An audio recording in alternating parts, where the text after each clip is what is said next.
ಯಾರು ತಿಂದಾರೋ ಬಿಟ್ಟಾರೋ ಅದು ಮ್ಯಾಟರ್ ಆಗಲ್ರಿ, ಮೊದಲ್ ನಾವು ತಿನ್ಬೇಕ್ರಿಪ್ಪ. ಪಂಚ್ ಡೈಲಾಗ್ ಹೇಳ್ಬಿಟ್ಟು ಹೋಗ್ತಾ ಇದ್ದಾನೆ.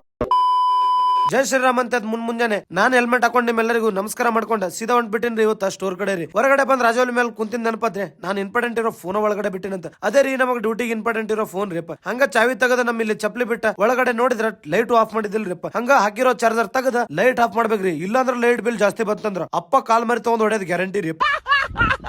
ಹಂಗಲ್ಲಿ ಪೆಟ್ರೋಲ್ ಬಂಕಿಗೆ ಬಂದ ನಮ್ ರಾಜವಲಿಗ ಒಂದೆರಡು ಪೆಗ್ ಕುಡಿಸಿ ನಾವು ಸೀದಾ ಇವತ್ತು ಬಂದ್ಬಿಟ್ಟು ರೀ ಸ್ಟೋರ್ ಕಡೆ. ಸ್ಟೋರಿ ಬಂದಿದ್ ಗೊತ್ತಾತ್ರಿ ಇವತ್ತೇನು ಆರ್ಡರ್ ಇಲ್ಲ ಅಂತ, ಯಾಕಂದ್ರೆ ಎಲ್ಲ ನಿಂತಿದ್ರಿ. ಹಂಗೂ ಹಿಂಗೂ ಇವ್ನಿಗೆ ನೋಡಿದ್ರ ರಾತ್ರಿ ಪೂರ್ತಿ ಮಕ್ಕೊಂಡಿದ್ದಿಲ್ಲಲ್ರಿ. ಫಸ್ಟ್ ಆರ್ಡರ್ ತಗೊಂಡ್ ನಾವು ಬಂದ್ಬಿಟ್ಟಿವ್ರಿ ಈ ಲಿಫ್ಟ್ ಆಡ್ ಆನ್ ಬಂದ್ ಅವ್ರ ಒಳ್ಳೆ ಪೋಸ್ಟ್ ಹಾಕಿದಾರೆ, ಅದನ್ನ ನೋಡಿ ಬಹಳ ಖುಷಿ ಆಯ್ತ್ರಿ. ಅಲ್ಲಿಂದ ಬಂದ್ ವಿಟಮಿನ್ ಡಿ ತಗೊಂಡ ನಮ್ಮ ಅಣ್ಣನಿಗ ಫೋನ್ ಕೊಡಿಸ್ಬೇಕಂತ ಹತ್ರ ಇರೋ ಫೋನ್ ಶಾಪಿಗೆ ಬಂದ್ಬಿಟ್ಟಿವ್ರಿ ಅಪ್ಪ. ಅಲ್ಲಿಂದ ನಾವು ಸೀದಾ ಇಲ್ಲಿ ಅಣ್ಣಗ್ ಫೋನ್ ಕೊಡಿಸಿರೋ ಖುಷಿನ ಕೇಕ್ ಕಟ್ ಮಾಡೋದಿಲ್ರಿ. ಇವತ್ತು ಕೇಕ್ ಕಟ್ ಮಾಡೋ ಕಾರಣ ಏನಂದ್ರ ನಮ್ ಬ್ಲಿಂಕಿಟ್ ಸ್ಟೋರ್ 7ನೇ ವರ್ಷದ ಆನಿವರ್ಸರಿ. ಯಾರಿಗ್ ಸಿಕ್ಕಿತ್ತು ಬಿಟ್ಟಿತ್ತಂತ ನಾವಂತೂ ಶಿಸ್ನಾಗಿ ಕೇಕ್ ತಿಂದ ನೋಡ್ರಿ. ನಮ್ದ ಕೇಕ್ ತಿನ್ನೋ ಪರಿಸ್ಥಿತಿ ಹೆಂಗಾಗಿತ್ತಂತ್ರಿ ಅಪ್ಪ.